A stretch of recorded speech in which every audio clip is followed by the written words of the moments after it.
오늘도 놓치지 말고 꼭 알아야 할 뉴스들 준비했습니다. 스픽스가 콕 집어주는 뉴스 스콕스. 전 시사평론가 김성환입니다. 제 앞에 김민하 평론가 나와 계십니다. 안녕하세요. 안녕하세요. 네, 오늘 좀 기대가 되는 날 아니에요? 왜 기대가 되죠? 윤석열 대통령이 취임 이후에 두 번째 기자회견을 하잖아요. 그렇게 여기서 기대가 안 된다고 했는데 기대가 된다고 하면 이상하지 않을까요? 네. 기대가 안 된다라는 점에서 기대가 됩니다. 아, 기대가 안 된다는 점에서 기대가 된다. 진짜 우리가 맞는지 안 맞는지. 그렇죠. 기대에 못 미치는지에 대해서 기대가 됩니다. 그것도 뭐 말되는 말이네요. 말은 늘 되지. 하여튼 오늘 기자회견과 관련해서 저희가 내용들을 쭉 조합을 해서 준비를 해봤는데요. 드릴 말씀이 정말 많습니다. 그래서 오늘 조금 더 한번 스피디하게 우리 원래 목표했던 거를 다 한번 맞춰보는 이런 걸 좀 해봤으면 좋겠어요. 그죠? 그러시죠. 네. 그러시더라고 하면 어떻게 자기가 같이 해야지. 네, 뭐 최선을 다하겠습니다. 아니 근데 진짜로 이거 하고 난 다음에 어떻게 하면 최대한 시간을 단축할까? 어떻게 하면은 이게 기사가 사실상 물리적으로 다 보면서 우리가 전해드리기는 쉽지가 않잖아요. 그렇죠. 어떻게 하면 효율적으로 이 작은 패드 안에서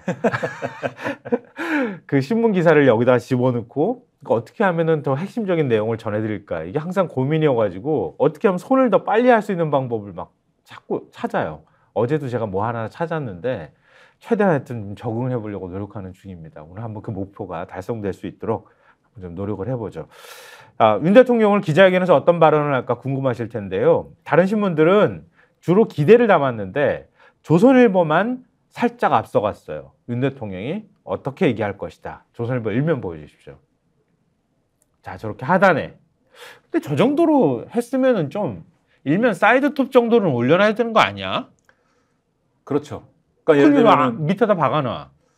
그렇죠. 뭐 좀 이 조선일보 이 기사 내용은 지금 말씀하신 대로 윤석열 대통령이 이러저러한 내용으로 얘기할 거다인 거지 않습니까? 네. 그런데 그게 별로 조선일보 입장에서도 성에는 차지 않는 것이 아닌가. 저런 편집은.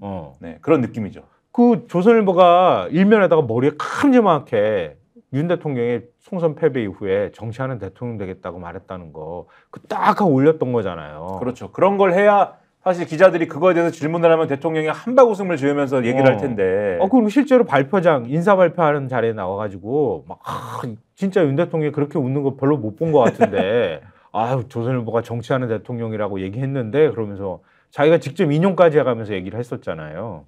근데 지금은 이건 좀 약간 시큰둥하다 이런 반응이 좀 느껴지는데, 그러니까 기자회견의 키워드가 국민 공감이라고 하는 거잖아요. 그 조선일보가 취재를 해서. 그렇죠. 네. 심드렁해 표정이. 근데 뭘 맨날 공감을 한다고 말씀하시고 공감을 안 해주니까 심드렁하죠. 키워드가 국민 공감이라고 하면 이게 모르겠습니다. 이게 뭐 지금 시점에 국민 공감을 기대하게 되는지 모르겠는데 그러면 거기에 걸맞는 내용이 있어야 될 거 아니에요. 기사 그렇죠, 안에. 그렇죠. 기사 읽어보면은 최대 관심사가 뭡니까? 지금 이 해병대원 특검법 이거에 대해서 어떤 입장 표명하느냐. 여기 뭐라고 써 있냐면 관련해서는 법리적 설명에 앞서 포고 실종자 수색에 나섰다가 급류에 휩쓸려 순직한 최상병 사건 처리 과정에서 의혹이 불거진 데 대해 유감을 표명할 것으로 알려졌다. 유감 표명. 그렇죠. 요게 핵심인 거잖아. 네, 유감을 표명하고 그다음에 특검 도입에 대해서는 조건부 수용 의사를 밝힐 것으로 전해졌다. 예상 가능했던 거고. 진행 중인 공수처 수사가 종결되고 여야가 합의한다면 특검을 수용할 수도 있다는 것이다. 안 받겠다는 얘기야, 이건. 그죠? 그렇죠. 그러니까는 이거는 거부권 행사를 하는데 혹시 여야가 합의할 수 있을 정도로 이 내용을 고쳐서 오면 그건 모르겠고 그다음에 그 시점도 공수처 수사가 마무리가 된 이후라면 또 모르겠다. 이 정도 아닙니까? 아니 여야 합의가 된다잖아. 여야 합의 안 되는 거지. 그러니까요. 고쳐야 여야 합의가 되는 거니까. 그렇지. 그러니까 그걸 전제로 얘기하는 거고 그다음에 또 관심사가 김건희 여사에 대한 의혹에 대해서 뭐라고 할 거냐. 디올백 수수, 도이치모터스 주가 조작 연루 의혹에 대해서는 수사에 성실히 협조하겠다고 밝힐 것으로 보인다라고 돼 있는데 여기 또 뭐라고 돼 있냐면 이 사안에 대해서 윤 대통령이 구체적으로 입장을 밝힐 경우 수사 개입 논란으로 번질 수 있다는 우려도 참모회의에서 거론된 것으로 알려졌다. 이에 따라 윤 대통령이 수사와 관련해선 신중한 입장을 밝힐 것이라는 전망이 나온다.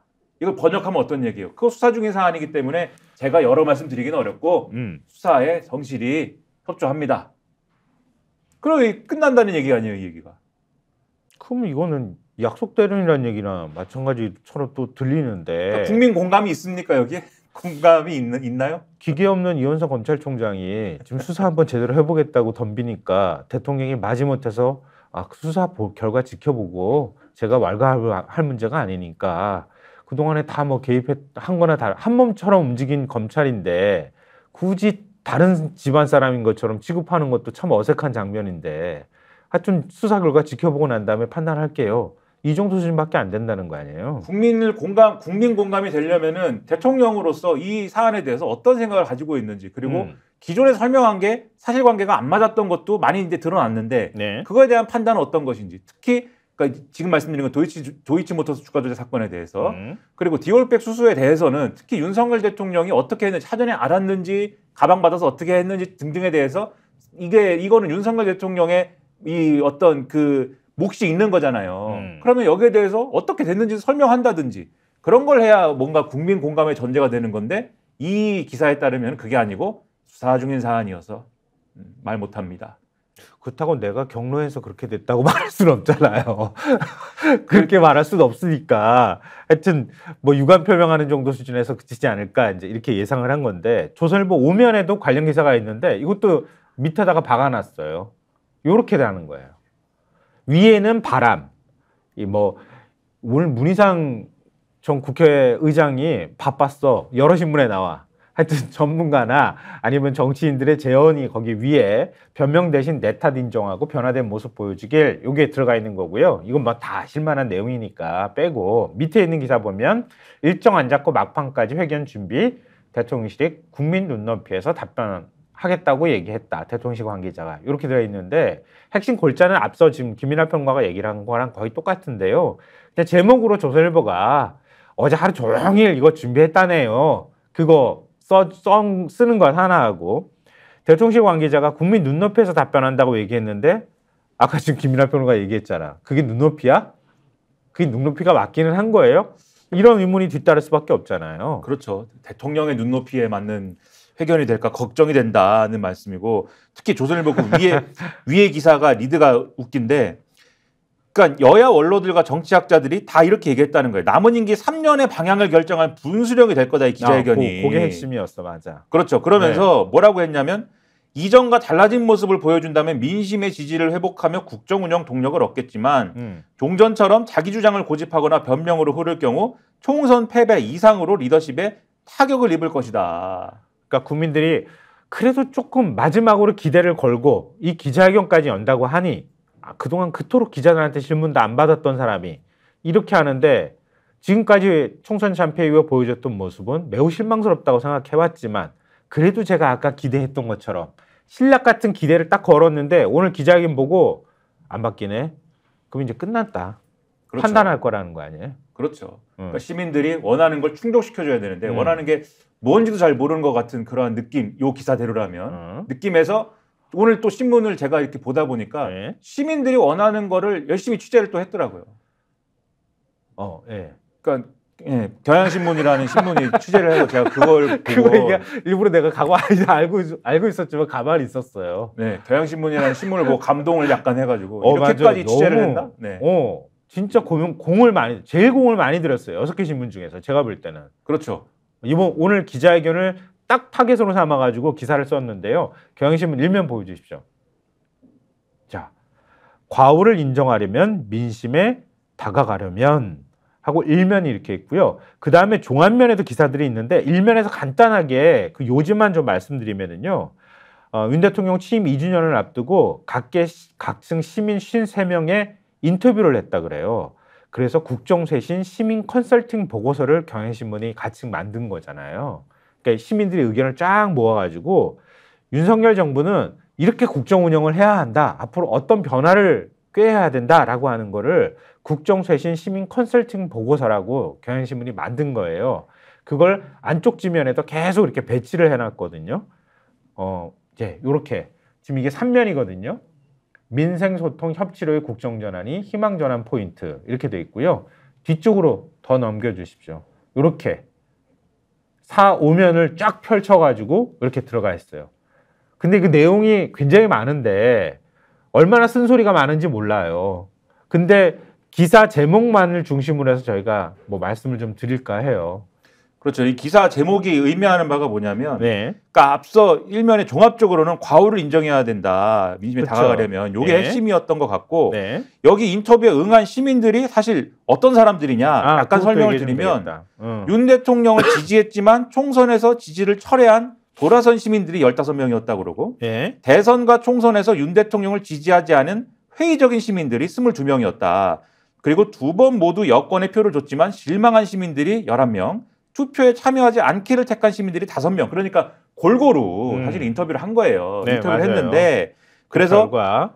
종합을 해보니까 네. 국정 방향은 이렇게 바꿔라라는 대목에서는 제목을 말씀드리면 민생, 소통, 협치로의 국정 전환을 해라. 그게 이제 희망 전환 포인트다라는 이제 메시지가 나온 거고 대통령의 이미지는 이렇게 바꿔라라는 거에 있어서는 독불장군, 무대법, 벌거벗은 임금이 이제 벗어나야 된다 이렇게 됐다는 겁니다. 그리고 김건희 여사 리스크 어떻게 해야 되냐에 대해서는 보수 시민들도 김 여사 의혹, 소상히 해명을 특검 거부 말고 받아들여야 이게 지금 제가 지금 기사 제목이거든요. 네, 다시 한번 보여주세요. 종화면 보여주시면 독불장군, 무대법 그 대목 보여주세요. 보통 제목에 잘 안 뽑는 제목인데 표현이 독불장군, 무대법, 벌거벗은 임금님 이제는 벗어나라. 그 밑에 보면은 보수 시민들도 그렇죠. 김 여사 의혹, 소상히 해명을 그렇죠. 특검 거부 말고 받아들여야라고 얘기하고 있다. 네. 그리고 오른쪽에 보면은 쓴소리 듣고 기자회견 들리고 각본 없이 말하라는 게 소통은 이렇게 해달라라는 주문을 모은 거였고 그 다음에 윤석열 대통령은 나중에 어떻게 기억되어야 됩니까? 라는 물음에 대해서는 어쨌든 나라의 미래를 고민하는 대통령으로 남았으면 좋겠다. 그런 대통령이 돼달라. 이런 주문을 시민들이 하고 있다는 거예요. 조금 어렵더라도 좀 시간 좀 길게 보더라도 예를 들면 저출산 대책이나 이런 것들도 좀 길게 보고 대통령이 크게 정책들을 추진해 나갔으면 좋겠다. 저런 이미지 벗고 지금 뭐 자기와 관련돼 있는 가족 리스크나 이런 것들 특검으로 그냥 털어버리고 그리고 오로지 민생 경제에 집중해서 국민들이 어떻게 삶이 나아질지에 대해서 대통령이 큰 그림을 그리고 나갔으면 좋겠다. 이거 한결같이 지금 얘기하고 있다는 거 아니에요. 그렇죠. 그러니까 오늘 기자회견에서 그런 니즈를 충족을 시켜줘야 되는데 글쎄 조선일보 보니까 안 될 것 같은데? 그러니까 걱정이 많이 되고 그래서 이렇게 하단에다가 찍어뜨렸나 기사를? 그러게요. 참. 어쨌든 마지못해 취재가 됐으니 기사는 쓰긴 쓰되 별로 기대할 만큼은 아니야. 이 정도 아닐까 싶은데 경향신문 사설 보시면은요. 과오를 인정하라 민심에 다가가려면 이게 경향신문 사설 제목이에요. 그렇죠. 그러니까 윤 대통령이 변화할 수 있을까 이게 사설의 첫 문장이에요. 우리가 지금 얘기한 거랑 똑같아요. 40총선 참패로 지난 2년 국정 운영은 낙제점을 받았다. 주권자의 심판 뒤에도 국정쇄신 의지와 방향성은 흐릿하다. 국민이 바라는 변화를 깊이 고민하겠다는 윤 대통령에게 시민들은 민생 회복과 저출생 문제 해결, 소통과 협치 복원 등 다양한 요구를 내놨다. 쇄신 요구에 어떻게 응답하는지가 윤 대통령과 공동체의 미래를 가른다. 이렇게 하면서 그 뒤로 쭉 얘기를 해놨는데요. 다양한 얘기들 쭉 이렇게 슬픈 얘기들이에요. 네. 윤 대통령 집권 2년 참담했다. 윤 대통령이 옳다고 밀어붙인 정책들 하나같이 대다수가 국민의 뜻에 어긋났다라고 얘기를 하면서 방송 장악을 위한 언론 길들이기, 권력기관의 사유화로 민주주의가 후퇴했고 이태원 노송 참사, 해병대 최상병 순직 외압 사건, 국가의 존재 이유를 묻게 했다. 나라 경제 빨간불이 켜졌고 서민 경제 고단함의 연속이었다. 국민들의 절망과 분노 깊어지는데 이틀막으로 소리조차 못 내게 했다. 무능, 오만, 독선, 불통 등 속의 말에 윤석열 정부 2년이 응축돼 있다. 이런 2년을 보는 국민과 윤 대통령 인식 사이에 괴리가 크다. 그런데 윤 대통령이 괴리가 큰 걸 어떻게 보여줬느냐. 총선 패배 후에 국정 운영 방향은 옳았지만 국민 체감이 부족했다라고 하지 않았습니까? 네. 근데 거기에 대해서 국민들은 윤 대통령이 잘못된 길로 걸어갔다고 회초리를 매섭게 들었는데 윤 대통령이 반성은커녕 그 길이 맞다고 우긴다고 지금 보고 있는 거다. 그러면서 이주희는 기자회견을 하는데 윤 대통령이 하고 싶은 말은 지겹도록 하지 않았느냐. 이제 국민이 묻는 말에 진솔하게 답을 해라. 국정기조 전면적으로 전환하겠다는 의지를 보여야 된다. 그리고 그걸 어떻게 할 것인지 구체적 방안도 제시를 해야 된다. 이렇게 주문을 했고 최상병 특검 김건희 여사 관련 의혹에 대해서 전향적인 입장을 취해야 된다. 만약에 기자회견이 역시나가 되면 등 돌린 민심은 돌아오지 않는다. 그 책임은 윤 대통령이 져야 된다. 이렇게 지적을 하고 있습니다. 그러니까 시민들은 윤 대통령이 지난 2년이 국정 방향 자체부터 틀려 먹었다. 그렇죠. 바꿔라. 네. 얘기하고 있다. 네. 그리고 대통령이 스타일부터 다 뜯어 고쳐야 된다고 지금 얘기를 하고 있는데 윤 대통령이 과연 오늘 기자회견에서 그 정도의 그 어떤 모습들을 보여줄 수 있을까 궁금한데요. 중앙일보 일면 보여주십시오. 중앙일보도 관련 내용을 비슷하게 실었어요. 용산 소통령 될 귀해 국민 공감부터 얻어야. 근데 용산 소통령이라고 하는 거 보고 제목이 기분이 나빴어요, 좀. 네. 왜 또 저렇게 달아놨나 몰라. 왜냐면 보통 소통령이라고 하면은 과거 김영삼 아들 얘기하잖아. 김현철 씨 그러니까 그러면 비선 느낌도 나고 말이죠. V제로가 있어서 그래. 그러니까 소통령이지. 그러니까 이렇게 말을 하게 되니까 굳이 저 얘기를 근데 여기서 얘기하는 소통령은 소통을 하는 대통령이래요 지금. 그래서 소통령이 돼야 된다. 아니 근데 이중의 의미를 담은 거 아닐까? 중앙일보가 혹시? 제가 윤석열 대통령이면 보면서 누구 놀리나 신문을 던져버렸을 것 같은데. 대통령을 소통령으로 만들면 대통령 위에 또 지금 소통령 위에 대통령이 있다는 얘기니까 진짜 의미심장한데? 중앙일보는 이거 뭐라 들었을 것 같다. 소리 한 소리. 이 단어를 좀 밀고 있는 것 같더라고요. 소통령이 돼야 된다. 소통령. 하여튼 어쨌든 중앙일보 일면 그냥 제목만 보여드릴게요. 3면도 보여주십시오. 자 저렇게 뭐 김종인 전 비대위원장부터 시작해서 금태섭 전 의원, 그다음에 문희상 전 국회의장, 김태호 전 국회의장 이렇게 쭉쭉쭉 이렇게 하면서 사람들한테 얘기를 들었다는 거예요. 그랬더니 우리 평론가 출신도 한 명 있네요. 그러게 말이에요. 윤태곤 실장인데. 요즘 잘 나가시더만. 그런가요? 조선일보에 칼럼도 쓰고 뭐 하여튼. 그 제일 부러워하는 거 아니에요, 사람들이? 글쎄요, 저는 부럽진 않은데 그게 뭐. 아니 뭐 그 칼럼 쓰는 사람들 입장에서는 돈도 많이 주고. 몰라요? 전 뭐 돈에 대해서 잘 모르니까. 아무튼 뭐. 네, 아무튼 뭐, 여기 나온다 윤태곤 실장님도. 자기는 무슨 이슬 먹고 사나? 아니 저는 저렴한 칼럼밖에 안 써봐가지고 잘 몰라요. 저 한겨레한테 얘기한다. 네, 뭘요? 한겨레에다 칼럼 쓰잖아. 경향에다 칼럼 쓰나? 다 안 씁니다 이제. 네. 원래 썼었잖아요. 옛날에. 네. 그건 저렴한 칼럼이라는 거야? 한겨레 신문에 얘기합니다 진짜. 그 원고료가 20년째 이게 액수가 바뀌질 않아요. 20년 전 가격으로. 그럼 얼마인지 알아 나. 네, 그걸 지금 매당 얼마인지 알아. 네, 지금 할 말이 없는 게 아닙니다. 이 글 쓰는 사람들이. 조선일보는 제가 알기로는 조선일보는 그 원고 매수에 20배는 줄 거예요. 대단합니다. 네. 아니요, 그 종합면을 보여주세요. 네.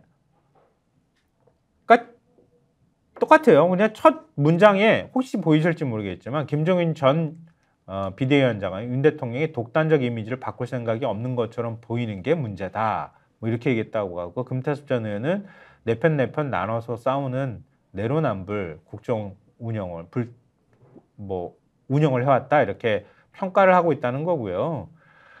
그리고 보수 인사들은 윤 대통령이 그동안에 노력은 많이 했는데 자꾸 문정부 탓하고 국회 탓하고 이러는 것 때문에 일하고도 뺨 맞는 격이 돼버렸다. 이런 식의 얘기들을 한다는 얘기를 하는 거예요. 그리고 오늘 그 밑에 기사 보시면 대통령이 저출생부를 만든다고 하는 내용이 오늘 또 발표한다. 이런 내용이 좀 신설 내용을 밝힌다고 하는 내용이 그러니까 조선일보가 조금 앞서가면서 오늘 어떤 내용 밝힌다고 저희가 했다고 소개해드렸잖아요. 이 중앙일보가 다른 신문들은 이런 게 없는데 저출생 대응부 신설을 밝힌다고 이렇게 써놨습니다. 오늘 기자회견에서 말하는지 한번 보십시오. 요거 하나 말씀드리면, 네. 그러니까 이게 기존에 대통령 직속 저출산 고령사회위원회가 있었잖아요. 예, 그거를 부총리급인 정식 부처인 저출생 위기 대응부로 격상을 한다라는 거고, 초대 부총리 겸 장관으로 주형환 현 저출산 고령사회위 부위원장을 거론한다라는 건데, 그러니까 저출산 고령사회위 위원장이 대통령인 거잖아요. 그래서 그렇죠. 부위원장이 사실상 이 장관 역할을 하는 거였는데 격상, 부총리급으로 격상해가지고 지금 부를 만들겠다는 거거든요. 근데 주영환 부위원장은 계속 얘기가 된 거지만 기재부 출신이에요. 그러니까 지금 저출산 이 대책에 대해서 저출산 위기를 타개하기 위해서 돈만 집어넣어 갖고는 안 되는 거 아니냐. 그치. 아주 이 포괄적인 무슨 대단한 대책이 나와야 하는 거 아니냐. 뭔가 파격적인 대책이 그렇죠. 필요한 거지. 그런 얘기를 하고 있는데 여전히 기재부 출신인 사람한테 이전에 학다 출신이 하던 거가 성과가 안 나온다고 기재부 출신한테 키를 맡긴 다음에 그다음에 지금 저출산 저출생 위기 대응부를 부총리급으로 만들면 뭐가 달라지냐라는 의문이 지금 당장 들거든요. 아니 그리고 부총리가 3명씩이나 돼. 그렇죠. 뭐 다 부총리 시킬 건가 그러면? 그러니까 어떻게 되는 거예요? 부총리 3명만 들어가지고 뭐 어떡하겠다고. 그리고 부총리급으로 격상을 시키려면은 이거는 정부조직법을 개정해야 되거든요. 어떻게 할 것인지는 또 모르겠네요. 그럼 여갑은 어떻게 되나? 그러니까요. 아무튼 이것도 그래서 기자들이 제대로 잘 질문해야 된다 이거. 네. 기자들이 잘 질문해. 과연 글쎄. 하여튼 오늘 윤 대통령의 기자회견에 대해서 동아일보가 사설을 썼는데요. 사설 제목이 윤 회견 1시간의 궁금증 풀릴까? 이거예요. 취임 100일 기자회견 이후에 631일 만에 기자회견을 윤 대통령을 하기로 했고 출입기자단에 질문을 받기로 했다. 근데 이번에는 TV 생중계를 하는 거잖아요. 그죠? 그렇죠. 그 중요하거든. 그렇겠죠. 네. 어쨌든 질의응답만 떼어놓고 보면 60분 남짓 정도 기자회견이 지금 예정돼 있다. 이러면서 뭐 질문 물어야 될 게 궁금한 게 한두 개가 아니다. 이러면서 동아일보가 써놓은 게 뭐냐면요. 이건 진짜 제가 빨리 읽어드려도 아실 거예요. 해병대 최상병 사망 사건에서 대통령 또는 참모들이 해병대 수사단의 경찰 이첩 과정에 개입한 사실이 있는지, 해병대 수사단장에게 집단 항명 수괴죄를 적용한 게 타당한 건지, 이종섭 전 국방장관을 굳이 대사직에 임명해 출국하도록 한 이유가 뭔지, 특검법에 거부권을 행사할 것인지 등 궁금한 것이 한둘이 아니라고 동아일보가 얘기를 하고요. 끝이 아니죠 이게. 김 여사가 2년 전 명품백을 받은 사실을 대통령은 언제 알았는지, 어떻게 조치했는지, 그리고 도이치모터스 주가 조작 의혹 수사는 왜 지지부진한 건지, 김 여사 일가가 보유한 양평 땅 주변의 고속도로 노선은 왜 어떤 경위로 변경에 추진됐는지 이거 물어봐야 되고, 그다음에 용산 여당의 수직적 당정 관계에 대한 평가, 향후 3년 여소야대 구도의 협치 방안 이것도 물어봐야 되고, 새 국무총리 후보자 인선 원칙, 야당과 사전 협의 여부 이것도 궁금하고, 왜 그런 중요 업무에 비선 라인 논란이 반복되는지도 설명이 필요하다 이렇게 돼 있습니다. 민생과 경제, 외교, 안보 분야 두말할 것 없고 모든 사안 하나하나가 질문 한두 개 받아서는 설명할 수가 없는 복잡하고도 예민한 주제다. 60분 회견을 주제별로 3-4번은 따로 열어야 기본적 궁금증이 풀릴만 하다. 그러니까 이거 기자회견 오늘 실질적으로는 내가 보니까 30분 남짓 기자들 질문 받을 거예요. 이거 어떻게 질문하냐는 거야, 동아일보가 보기에. 그래서 그렇죠. 주제별로 따로따로 나눠가지고 이런 기자회견 한 3-4번은 해야 이런 궁금증이 의혹이 해소될 수 있을 거고, 그걸 대통령이 충분히 설명을 해줘야 될 텐데 지금 이거 가지고 다 되겠냐 이렇게 얘기하는 거 아니에요? 결론이 그래요. 그래서 대통령은 60분 남짓이라는 시간에 구애받지 말고 충분히 답변해야 된다. 대통령 답변이 공허하게 맴돌고 변변한 추가 질문도 못 던진 채 시간 부족을 이유로 다음 주제로 넘어가는 식이면 허탈감만 남길 뿐이다. 이렇게 돼 있거든요. 근데 아마 제 예상으로는 이렇게 할 겁니다. 주제를 나눌 거예요 아마. 정치, 외교, 무슨 뭐 경제 이렇게 한 다음에 정치, 그런 다음에 질문 기자 한 3명 받고 땡. 그렇죠. 시간이 없으니까 다음 주제. 다음 주제. 지금 저출생 위기 이거 대응 이거 부처 만든다는 얘기 하려면은 뒤까지 가야 되는데. 그럼 특검 얘기도 해야 되고 다 해야 되는데. 그렇죠. 언제 얘기해? 언제 질문해? 그렇죠. 그래서 벌써 김이 빠진 거예요, 동아일보는. 이게 지금. 김 샌다 이거예요, 지금. 그래도 악착같이 그래도 조언하려고 하는 사람이 있더라고요. 중앙일보 김영기 논설위원이 쓴 칼럼이 있습니다. 보여주십시오. 기자회견 관전 포인트 이건데요. 사실 뭐 관전 포인트라고 하기는 좀 그런 것 같고요. 나도 기자인데 이러면서 기자들한테 어떻게 해야 하느냐 이걸 조언을 하고 있더라고요. 우리가 전해주면 국민이 윤 대통령에게 마지막 기회를 준 것이다 이런 건 앞서서 말씀드렸으니까요. 이번 기자회견이 얼마나 중요한지. 근데 기자들한테 뭘 어떻게 물어야 하는지 그거에 대해서 조언을 하는데요. 첫째, 짧게 핵심만 명쾌하게 물었으면 한다.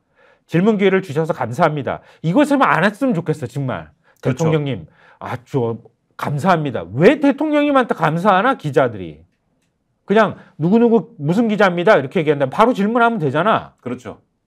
그렇게 해야죠. 그러니까 재임 2년 소외 같은 죄송합니다. 재임 2년 소외 같은 질문도 필요 없다. 이거 왜 지 의견을 얘기하는지 모르겠어.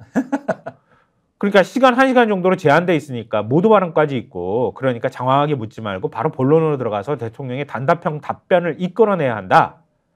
그러니까 이 대표와 영수회담 당시 120번 발언 대부분을 윤 대통령이 했다고. 그러니까 민주당은 85%, 대통령실은 70% 했다고 지금 주장하고 있는데 대통령의 페이스에 휘말릴 수 있으니까 자신 없는 기자는 아예 손들지 않는 게 좋겠다. 되레 회견 후에 후폭풍에 휘말릴 수 있다.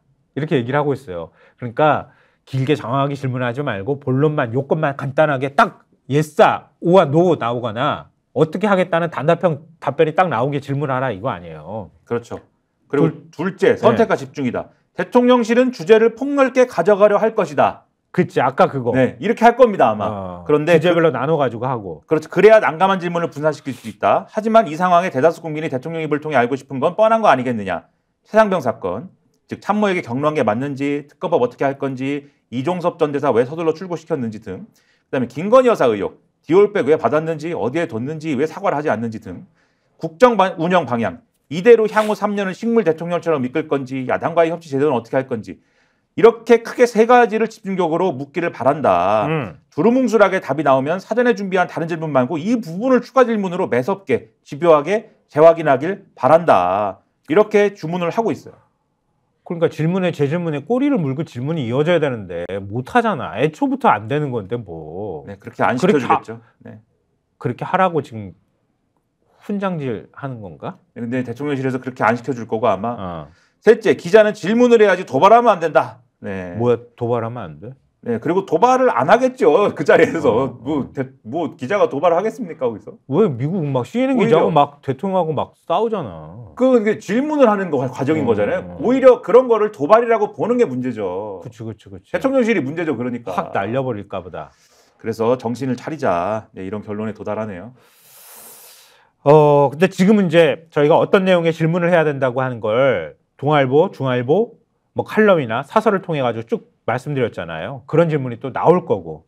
그럴 때 다 하나로 요약하면 특검 어떡할 거야?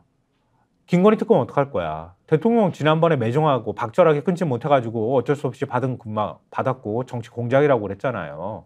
그거 어떡할 거냐? 근데 하필이면 요 기자회견 발표 하루 전에 민정수석실 부활하고 민정수석 새로운 사람 임명하겠다고 얘기했단 말이에요. 그러니까 그게 어떤 화학작용을 일으킬지 아직 아무도 사실은 알 수가 없는데 한겨레 신문 박찬수 대기자가 이런 부분에 대해서 아주 조목조목 짚어놨더라고요. 칼럼에서. 제목이 민정의 칼끝이 김건희를 겨눌 때입니다. 제목이 무서워. 제목 영화 제목 같네. 이게. 네, 뭐가 뭐 할 때. 근데 이게 어제 우리가 DJ 얘기했잖아요. 앞통수 뒤통수 때린다고. 그렇죠. 제가 그런 표현 썼잖아요. 네. 왜 DJ를 갖다가 인용하는지 모르겠어. 여기에 바로 반론이 나와요. 네. 칼럼 시작이 김대중 대통령은 아마 웃음을 터뜨릴 것이다로 시작을 해요. 윤석열 대통령이 민정수석을 없앨 때나 부활시킬 때나 그 근거를 김대중 대통령에게 찾았기 때문인데 근데 이게 맥락이 안 맞는다는 거예요. 지적이 뭐냐면 김대중 대통령은 집권 초에 사직동 팀을 폐지하라는 거센 여론에도 이 조직을 그대로 뒀다라는 겁니다. 예. 그러니까 이 사직동 팀이라는 거는 불법 사찰의 상징이고 김대중 대통령이 야당 총재이던 시절에 계좌를 샅샅이 뒤진다든지 이런 일도 있었는데도 왜 그랬냐? 사직동 팀 문제가 크지만 대통령 친인척과 고위공직자 비리를 감시하는 나름의 순기능은 있다고 봤기에 천천히 존폐를 검토하기로 했다. 이게 박선숙 전 청와대 공보석의 설명이라는 거예요. 그 당시에 왜 그랬는지에 대해서. 예. 그에 비하면 윤 대통령의 민정수석 실패지는 대통령실 용산 이전만큼이나 졸속이고 감정적인 거 아니냐. 이렇게 이 박찬수 대기자 보고 있는 것이고 예. 또 이 당시에 이 김대중 전 대통령이 비서관급으로 급을 낮춘 민정수석 직위를 2년 만에 복원한 것도 윤석열 대통령이 아전 인수로 해석을 하는데 이 당시에 민정수석 직위를 부활시킨 거는 민심 청취 기능의 추락과는 관련이 없었다. 왜 그랬느냐? 1998년에 온로비 의혹 사건이 발생을 했는데 이게 최초의 특검이잖아요. 특검으로 갔던 거잖아요. 그렇죠. 그때 김대중 대통령이 권력 내부의 비리나 논란을 막기 위해서 민정수석을 부활시켰다. 그리고 그때 사직동 팀을 해체했다라는 겁니다. 예. 그리고 이때 새로 민정수석에 김성재 한신대 교수가 임명장을 받게 됐는데 그 다음 날 김대중 대통령하고 청와대 관저에서 조찬을 하면서 당부를 들었대요. 뭐라고 했느냐? 김대중 대통령이 이렇게 얘기했다는 거예요. 내가 김 수석에게 다른 건 부탁할 게 없고 우리 아들들과 친인척, 나와 가까운 사람들의 관리를 잘해주시오. 그때 부활시켰던 거는 친인척 관리에 만전을 기하기 위해서 부활시킨 거다. 그러면 윤석열 대통령도 그런 부분에 대한 고민이 있어야 되는데 윤석열 대통령의 민정수석실 부활 발표에서 가장 중요한 이 부분이 빠져 있다라고 지적을 하고 있어요. 많은 국민들이 우려하는 김건희 여사는 언터처블처럼 보인다. 민정을 다루는 김대중과 윤석열의 결정적 차이가 여기서 난다. 지금 민심 청취를 위해 대선 공약 뒤집는 건 설득력이 약하지만 그건 역시 걱정스럽기는 매한가지인데 민심 청취라는 거는 곧 정보 수집과 직결이 된다. 그치. 대통령이 여기에 집중하면 대통령만 바라보는 조직들은 물불 가리지 않고 정보 수집에 나설 가능성이 크다. 이명박 대통령 시절의 민간인 사찰 사건이 단적인 사례다. 이렇게 지적을 하고 있고 특히 윤 대통령처럼 자기중심적이고 즉흥적인 리더 밑에서 그 선을 지키기란 쉽지 않을 것이다. 라고 지적을 하고 있습니다. 그래서 이 기왕 민정이라는 칼을 꺼냈으면 외부로 겨눠서 정보 수집이나 사정기관 통제에 힘을 쏟기보다는 권력 안으로 나를 세우기 바란다. 언제든 칼끝이 김건희 여사에 겨눌 수 있다는 믿음을 줄 때 국민은 수긍할 것이다. 이렇게 지적을 하고 있어요. 근데 뭐 만기 출소 2달 남은 뭐 장모를 막 지금 오늘 기자회견에서 민정수석 부활시킨 거에 대해서도 기자들이 질문을 해야 될 텐데. 당연하죠. 그 질문에 대해서도 시간이 없네. 그렇죠. 시간이 없거나 또는 민심 청취. 똑같은 말 반복하면서 DJ 또 언급하겠지. 이 얘기만 하는 걸로는 설명 안 된다. 그럼 기자가 그렇게 물으면 될 거 아니야. DJ는 그렇게 해가지고 없앤 게 아닙니다. 다시 그렇게 해가지고 부활한 게 아닙니다. 친인척 관리 때문입니다. 이렇게 질문을 해야지. 그렇죠. 근데 잘 될 것이냐 지켜볼 포인트고 오히려 뭐 이 민정수석은 늘 말씀드리지만 합동수사본부냐 이게 의문이 지금 나오는 의문이 그다음에 로펌이냐 특검 막는 방패 아니냐 늘 이렇게 말씀드리는 거잖아요. 그리고 또 특검 얘기 나오면 최상병 특검은 어떻게 할 건지 그 부분에 대해서 아까 뭐 조선일보는 유감 표명한다고 얘기하잖아요. 특검은 못 받겠지만 그러니까 거부권 행사는 기정사실화가 돼 있는 거예요. 그럼 22대 국회로 지금 넘어가는 상황이 되는 거 아니에요. 물론 국민의힘 의원들이 상식적인 판단을 한다면 우리 낙선자들이 어떤 판단을 할지가 매우 중요하지만 와서 찬성해 주시든지 거부권에 돌아온 거에 대해서 오지 마. 찬성해 주든지 아예 안 오든지 한 20명 정도 안 오면 돼. 근데 그러면 아주 간단하게 해결된 문제이긴 한데 그렇게 할 사람이 과연 얼마나 강 큰 사람들이 얼마나 될지 모르겠어요. 그게 쉽지는 않겠지만 지금 새로운 의혹들이 나오고 있어가지고 답을 해야 돼요. 또 이 민정 가지고 무슨 장난치는 걸로 해결이 안 됩니다. 지금 대충 얼버무리면 안 되는 이유를 한겨레신문이 보여줬어요. 한겨레신문 일면 보여주십시오. 이시원 최상병 사건 회수 날 유재훈의 보고서 요구. 이거 저 제목만 보고서는 이게 무슨 말인가 궁금하실 것 같은데요. 일단 종합면까지 보고 저희가 이례적 이첩지 회수, 용산 처리 방향 검토, 전방위 개입 흔적. 핵심은 용산에서 이 사건 기록 이첩하고 난 다음에 경북경찰청에 그렇게 회수하는 과정에까지 아주 전방위로 개입한 정황이 드러났다. 그렇죠. 이런 거잖아요. 이 기사의 이제 리드를 읽어드리면 최상병 순직 사건 수사 외압 의혹의 핵심 인물 유재훈 국방부 법무관리관이 이 최상병 사건 기록 회수 당일에 이시원 당시 대통령실 공직기강 비서관과의 통화 내용에 대해서 군 사망 사건 처리 방향에 대한 보고서 요구였다라고 공수처 수사에서 진술한 걸로 확인이 됐다라는 겁니다. 그러니까 이시원이 유재환한테 전화했다고 하는 사실은 이전에도 저희가 여러 차례 말씀드렸잖아요. 그렇죠. 근데 무엇을 요구했는지 이게 나온 거 아니에요? 그렇죠. 그래서 군사법원법 개정에 따른 군 사망사건 처리의 방향에 대한 의견을 담아서 대통령실로 보고하라라는 취지의 전화였다라고 유재원 법무관리관이 설명을 했는데 그러니까 이게 사실상 이게 서류가 이 경찰로 넘어가다가 돌아온 거지 않습니까? 이런 상황들에 대해서 교통정리하는데 대통령실이 적극 나선 정황이다라는 게 한겨레신문의 해설이고 그리고 이게 이상한 게 그러니까 이 유재훈 법무관리관의 진술이 맞느냐도 따져봐야 되겠지만 맞아도 이상한 게 군사법원법 개정에 따른 군 사망 사건의 처리 방향에 대해서 대통령실에 의견을 담아서 보고하라고 지금 요구를 한 건데 그러니까 특정해가지고 차상무 사건 그거 경찰에 수사 기록 이첩한 거를 요구한 게 아니라 포괄적인 어떤 군 사법 체계에 관해서 의견을 달라고 한 것이다. 알리바이를 만드는 거지 지금 거꾸로 말하면. 그래서 유재훈 법무관리관 측은 이걸 근거로 해서 이게 최상병 사건 관련 대화가 아니라 군 사법정책과 관련된 대화였다라고 주장을 한다는 거예요. 말씀대로. 그렇지, 통화한 사실을 부인하기는 어려우니까. 그렇죠. 근데 그 당시 가장 큰 현안이 최상병 사건이었기 때문에 그래서 이런 요구는 요 진술을 받아들이더라도 군 사망 사건 이첩 때 관련자의 혐의를 적시하지 말라는 등의 무리한 지시 이후에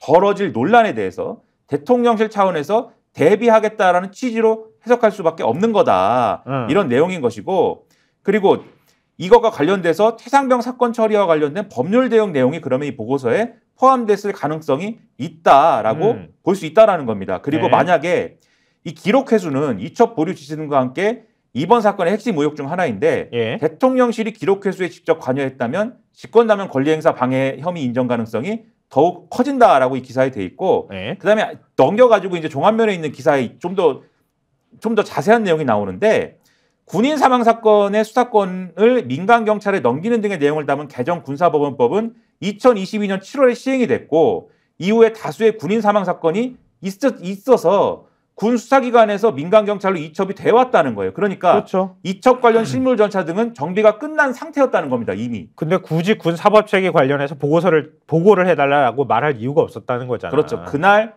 굳이 그 보고서를 그럴 요청할 상황이 아니었다. 네. 그러니까 요청을 했다 하더라도, 그 보고서의 내용을 요청했다 하더라도 그 목적은 정책에 대한 무슨 대화를 할 필요가 없는 상황이었다라는 걸 전제하면 예. 최상병 사건에 대해서 대통령실이 모든 라인을 동원해가지고 기록 회수를 지금 지시를 했는데 예. 이거를 정당화할 수 있는 내용에 대해서 당신이 법무관리관이 정책을 담당하는 법무관리관이니 당신이 뭔가 근거를 가져와봐, 얘기를 해봐, 이랬다라는 것으로 해석할 수밖에 없다라는 뉘앙스예요, 결국은. 그러니까 유재원 법무관리관의 설명이 맞다고 그래도 그건 대통령실의 지시와 행위에 대해서 근거를 만들어 달라라는 취지였다라고 볼 수 있는 거고, 결국 그건 뭐냐? 결국 이첩이 된 거를 취소시키는 행위에 근거를 만들려고 한 것이고, 취소한 것이 오히려 이첩 보류한 것보다 위법성이 더 크다, 법조계에서 볼 때는. 예. 왜냐하면 이첩 보류가 행위를 만료한 거라고 하면 기록을 회수한 거는 행위를 취소시킨 것이기 때문에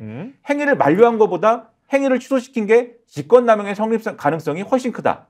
그래서 유재원 법무관리관 증언만 갖고도 직권남용의 가능성은 높아진다라는 게 이 기사의 내용입니다. 다다다다다 얘기해가지고 지금 마지막으로 굉장히 중요한 얘기를 했는데 헷갈리실 수도 있을 것 같아서, 어찌됐든 간에 이첩하고 경북경찰청에 갔는데 수사 보고서가 그쪽으로 넘어간 거잖아요. 근데 그걸 다시 돼가지고 왔잖아요. 돼가지고 오는 과정에서 어떤 일이 벌어졌는지를 좀 우리가 좀 얘기했잖아요.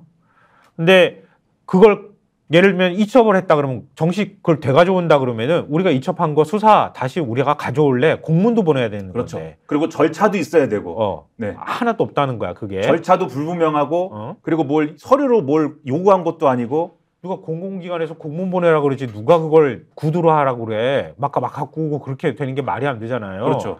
근데 그렇게 했는데 결국은 대통령실이 나서서 이런 알리바이를 만든 이유는 기록 회수는 해병대 수사단의 정당한 권한인 이첩을 만료하는 것을 넘어서 이미 실행된 이첩을 취소하는 행위이기 때문에 직권남용 또는 공무집행 방해 소지가 크다. 요게 걸려서. 그렇죠. 요게 걸려서 알리바이를 거꾸로 만들려고 했다. 그렇죠. 그래서 유재원 법무관리관한테 전화를 해서 우리가 이렇게 해도 되는 근거를 만들어봐. 그렇지. 네, 이렇게 얘기한 거죠, 지금 이 기사대로면. 그게 공수처 수사에서 진술에서 나오는 내용이다라는 거고. 네. 그다음에 이 지면에 보니까 제가 아마 이게 소개를 안 해줄 것 같아서. 뭐요? 제목이 최상병 사건 회수 때 장관 대행 신범철 전 차관 키맨으로 부상. 이 대목이 있거든요. 그것도 봤어요. 신범철 차관도 내가 볼 땐 못 빠져나가. 그렇죠. 무슨 얘기냐면 이 당시에 이종섭 당시 국방부 장관이 출장 중이었지 않습니까? 해외 출장 중이었죠. 이첩이 되고 뭐 난리가 나는 과정에.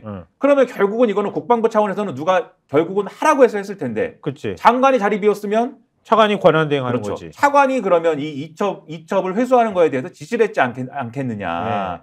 그래서 아마도 신범철 전 차관이 역할을 했을 텐데, 놀라운 것은 이분이 어쨌든 정치를 안 하겠다면서 국민의힘 탈당한 상태입니다. 그래서 지난번에 쭉 한번 말씀드렸죠. 네. 유재원 법무관리관 임기 연장 안 한다고, 계약 안 한다고 해가지고 8월이면 끝나고. 그렇죠. 끝난다는 얘기고. 그다음에 이시원 공직기강 비서관, 이 당시에 공직기강 비서관이었잖아요. 네. 이분은 공직기강 비서관 그만뒀어요. 네.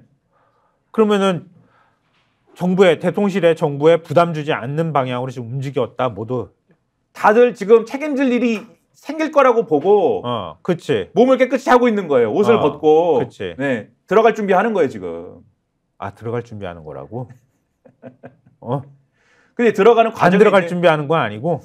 이제 그것까지는 제가 뭐 거기서부터는 뭐 다른 내용이 있을 수 있지만 어쨌든 책임질 일이 발생할 거다라는 거를 알고 있는 거지. 그렇죠. 예상하고 맞아요. 움직이는 거다. 알고 있는 거지. 이럴 그렇죠. 때는 납작 엎드려 있는 게 최선이라고 보는 거지. 사실은. 그리고 여기서 핵심이 또 뭐냐면 이시원 공직기강 비서관이지 않습니까? 네. 공직기강 비서관이 어디 밑에 있습니까 지금? 민정수석실 부활시켰기 때문에 그 밑에 있어요 지금. 그렇죠. 공직기강 비서관이 이런 거나 하고 있는 자리다 이 정부에서는 지금. 그러면 민정수석을 부활하면 앞으로 뭘 하는 거냐. 뭘 어떤 일을 벌일지 아무도 알 수 없다. 우려가 된다는 거예요 이런 거 보면.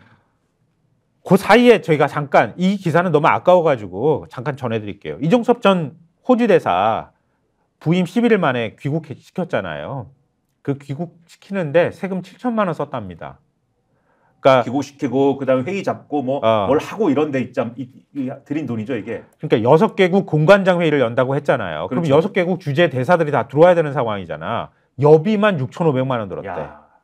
임차료가 348만 원, 일반 수용비가 140만 원. 업무 추진비 185만 원 등 7,150만 원가량이 예산에 집행이 됐다 그러네요. 그렇게 재정건전화 얘기하면서 돈 아껴 쓴다고 얘기하면서 쓰잘데기 없는데 지금 돈 쓴 거잖아요.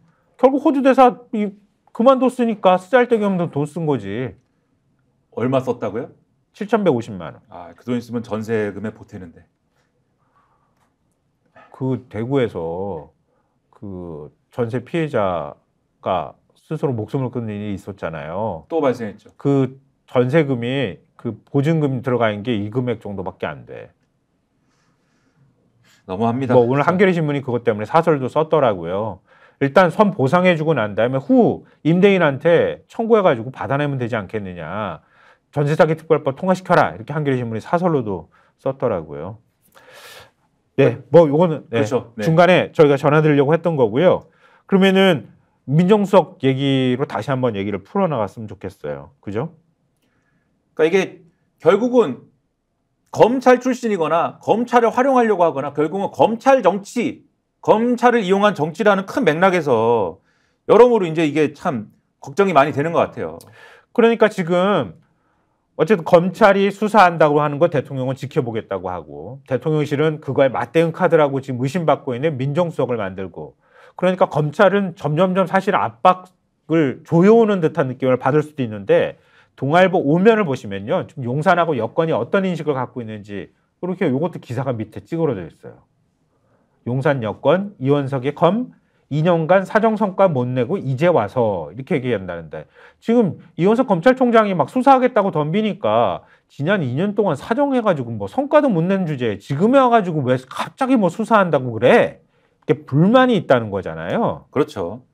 그래서 이런 것들에 대해서 이 기사에서는 대통령실은 수사 불개의 원칙을 강조하면서도 이 총장 속내를 궁금해하는 기류도 묻어난다. 이렇게 돼 있는데 그러니까 얘기는 어쨌든 지금 말씀드린 것처럼 네. 우리가 뭐 지금 수사를 하라 말라 세게 해라 살살해라 언급할 필요가 없다. 이렇게 얘기를 하지만 예. 여권에서 이런 얘기를 한다는 겁니다. 검찰총장 출신이 대통령이 됐는데 2년 동안 정작 검찰은 사정에서 특별한 성과를 내지 못했다. 이런 얘기를 하면서 대통령실 관계자가 검사 한 명이 해도 충분할 법한 수사를 이제 와서 3명을 늘려가면 할 게 있는지 모르겠다. 이렇게 얘기했다는 거예요.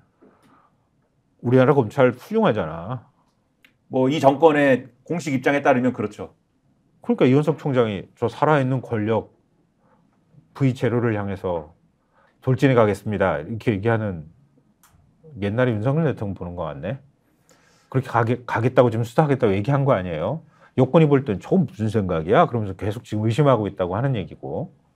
근데 검찰이 그만큼 잘해왔어요. 우리가 거기에 박수를 쳐줄 거 아니에요. 못한 거 아니야 사실은. 감싸고. 그러니까 오늘날 이 상황 누가 만들었습니까? 검찰이 만들었죠. 스스로 만든 거예요. 그렇죠. 윤 대통령이 출마할 때 그때 검사들이 검찰개혁에 대해서 저항했던 것만큼 정도까지는 아니더라도 진짜 그 10분의 1이라도 검찰총장에서 바로 대통령으로 직행하면 안 됩니다.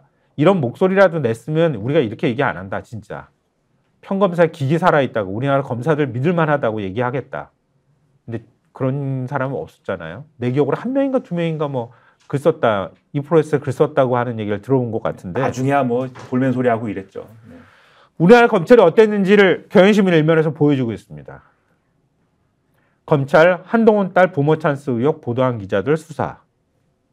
아니 뭐 윤석열 대통령 무슨 명예훼손하겠다고 기자들 압수수색하고 쌩 난리를 치더니 한동훈 뭐 또 명예훼손했다고 지금 또 그 기자들 수사하고 있다는 거 아니에요? 그 얘기 한겨레 신문이 2022년 5월 달에 한동훈 전 비대위원장이 법무부 장관 후보자일 때 기억나실 거예요. 이거는. 그의 딸이 대학 진학에 활용할 스펙을 쌓기 위해서 엄마 찬스를 활용해서 기업으로부터 노트북 50여 대를 후원받아 복지관에 기부한 의혹 등을 보도를 했는데 예. 그날 한동훈 전 위원장이 의혹을 부인하면서 기자를 경찰에 고소를 한 겁니다. 예. 그래서 딸의 이름으로 기부했다는 한겨레 보도가 사실이 아니다. 정상적인 봉사활동을 무리한 프레임 씌우기로 폄훼한 거다. 이렇게 주장하면서 고소를 했는데 예. 경찰에서 지난 1월에 이 사건을 혐의 없음으로 불송치 결정을 했어요. 예. 왜냐하면 이 보도는 충분한 근거를 바탕으로 검증 차원에서 작성이 됐기 때문에 그리고 일부 기부자 명의가 잘못된 거는 전체 보도의 맥락을 훼손할 정도가 아니고 그리고 그 기부자 명의가 잘못된 거에 대해서는 바로 정정을 했기 때문에 그리고 이것은 공직 후보를 검증하는 차원의 보도였기 때문에 이건 뭐 우리가 기소할 송치할 사안이 아니다. 보통 위법성 조각사유에 해당이 된다고 해서 그렇죠. 네. 그리고 제가 저널리즘의 시선으로 봐도 시선으로 봐도 틀린 보도 아니에요. 그 기부자 명의가 잘못했다라는 게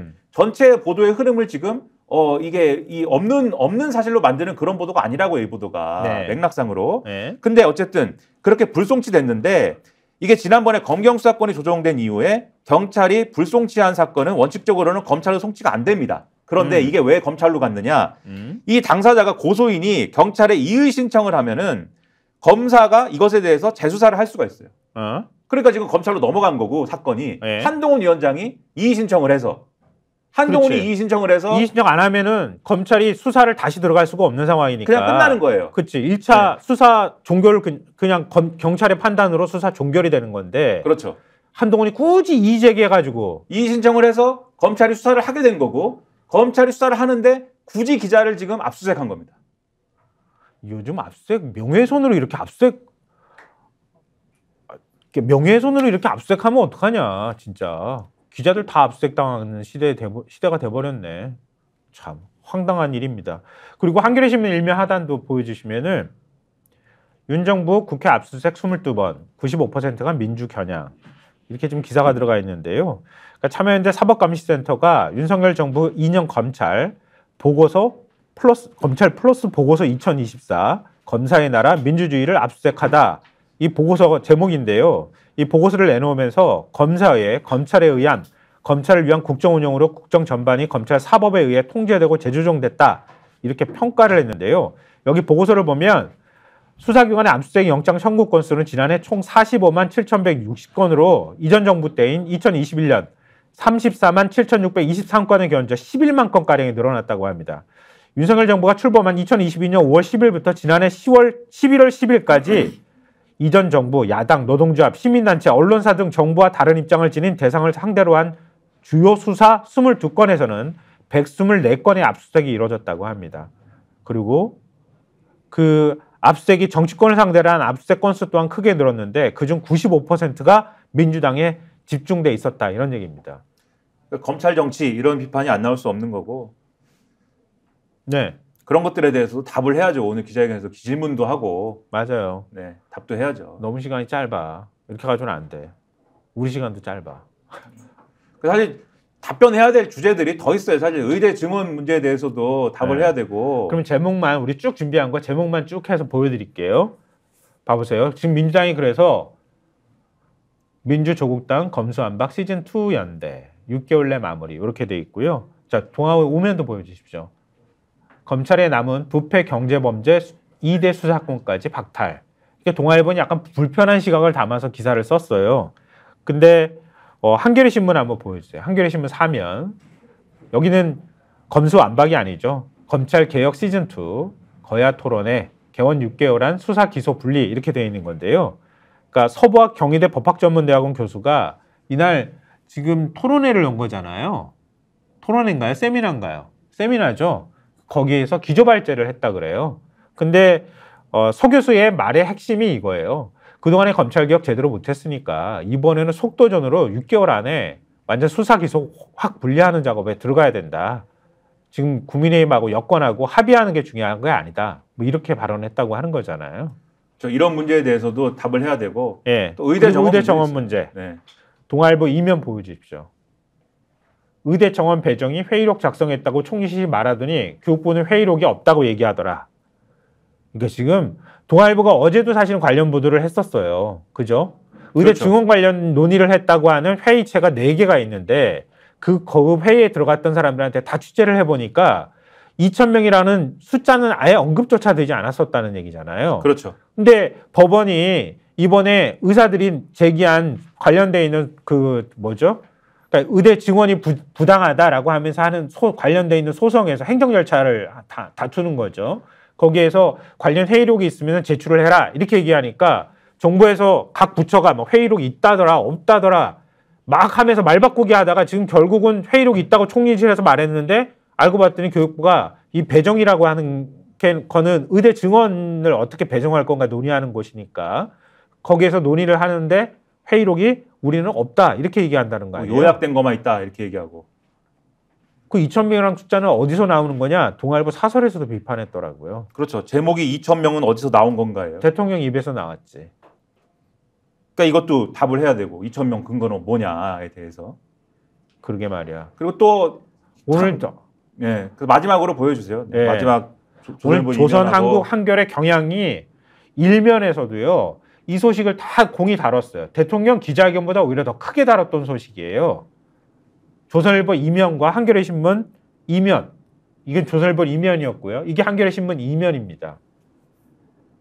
일본 정부가 그 일본 네이버 라인에 그 네이버의 지분을 좀 팔고 나가라고 지금 압박을 가하고 있다. 이런 내용이 굉장히 소프트뱅크한테 넘겨라 지분을 이런 공동 투자를 했는데 그렇죠. 네이버하고 50대 50인데 행정 지도를 했고 거기에 대해서 우리가 꼭 매각하라고 한 건 아니야라고 일본 정부가 한국 언론에 대고 해명을 했습니다만 실제로 소프트뱅크 측에 이제 설명을 들어보니 여기 지금 이 사장이 나와가지고 얘기를 한 거잖아요. 이 라인 야후에 네. 여기 나와서 설명을 들어보니 실제로 지분을 살 의향이 있다라고 얘기를 하면서 그것은 일본 정부의 행정 지도에 따른 방향이다라고 설명을 하고 있다. 그러면 이게 실질적으로 진행이 되고 있구나. 라인의 지분을 사가는 게 소프트뱅크가 네. 이렇게 보이는 거고 한겨레는 뭐냐면 지금 이런 얘기까지 나올 정도면 이 지분 협상은 상당히 이미 진행이 되고 있는 거고 네이버가 제값을 받을 것이냐만 남아있는 거 아니냐 해석을 이렇게 하고 있는 겁니다. 우리 정부는 뭐 하고 있대? 제값을 받을 수 있게 우리가 노력을 해볼까요? 뭐 이 정도 얘기는 하고 있는데 개인정보 한번 유출됐다고 해가지고 너네 네이버 책임 있어. 이거 우리 그 뭐 일종의 이제 뭐랄까 정보 주권에 해당되는 거야. 너네 털고 나가. 그냥 네이버 라인, 그러니까 야후 라인이지. 그거 네이버 라인인데 이제 그거를 라인 야후에서 운영을. 네.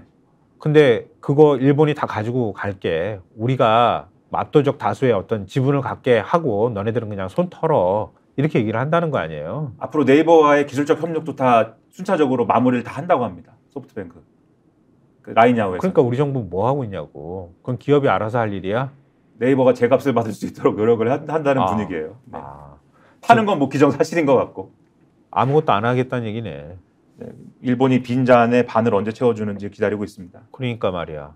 반을 채워주기는커녕 뺨을 맞게 생겼네. 네. 대체 정부는 뭐 하는 거야? 김값이 10,000원이 넘어가면 한 속에 10,000원이 넘어가면은 좀 가격이 올라갈 것 같으니 준비를 하라고 하든가. 그럼 기름값은 그냥 맨날 올라간다고 얘기를 해주고 내려간다고 얘기 다 해주잖아요. 근데 국민들이 먹고 사는 문제를 해결을 못하면 이거 어떡하는 거야? 오늘 기자회견에서 그런 얘기는 나올까? 모르겠네요. 안 하기만 해봐라. 지금 여기 새로운 스튜디오에서 하고 있는데 네. 지금 대기하시는 분들하고 거리가 더 가까워요. 그러게 막 압력을 넣고 줄 서 있어요. 막 눈총을 줄을 서 있어가지고 빨리 끝내야 돼요. 알겠습니다. 이제 마쳐야겠습니다. 오늘 저희가 끝까지 한번 해보겠다고 말씀드려서 내용을 막 후딱후딱 너무 정신없이 뒷부분에 막 이렇게 지면을 보여주면서 해드렸는데요. 그래도 약속을 지키려고 노력했다. 이 부분은 좀 알아주셨으면 고맙겠습니다. 자, 전 시사평론가 김성환, 김민아였습니다. 네, 고맙습니다. 정치권색. 다시 제가 말씀드리죠. 구독, 좋아요, 사랑입니다.